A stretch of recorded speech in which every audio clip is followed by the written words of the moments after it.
Meus amigos, bom dia, tudo na paz? Vamos estudar agora Romanos 2:27. Olha que Paulo disse: e a incircuncisão que por natureza o é, se cumpre a lei, não te julgará, porventura, a ti, que pela letra e circuncisão és transgressor da lei?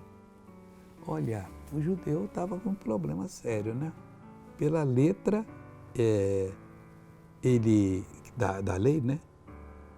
Ele se tornava transgressor da lei. E ele tinha a circuncisão. O que Paulo está dizendo? Isso aqui, esqueça. Vamos pensar só em Jesus. O resto é filosofia que já passou, é leite derramado, que não adianta chorar por ele. Agora vamos ver que Deus fez algo melhor para nós. Crendo em Jesus, você é justificado, você recebe a fé para vencer e as portas se abrem. Veja essa pessoa com esse testemunho, eu já volto. Dor nas costas e a perna travada. Eu marchando, a perna não... Como é que você andava? Estava andando assim. Você marchando desse jeito? Marchando assim. Que hora que ficou bom?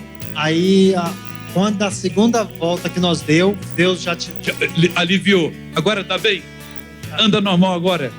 Acabou. Agora eu quero orar por você. Meu Deus e meu querido Pai, eu uno a minha fé com a fé dessa pessoa. Eu paraliso toda a ação do diabo na vida dela. Proíbo que continue e mando que saia. Vá embora, em nome de Jesus Cristo. Você levanta as mãos e diga: obrigado, Jesus. Eu tenho a bênção. E é verdade que você tem.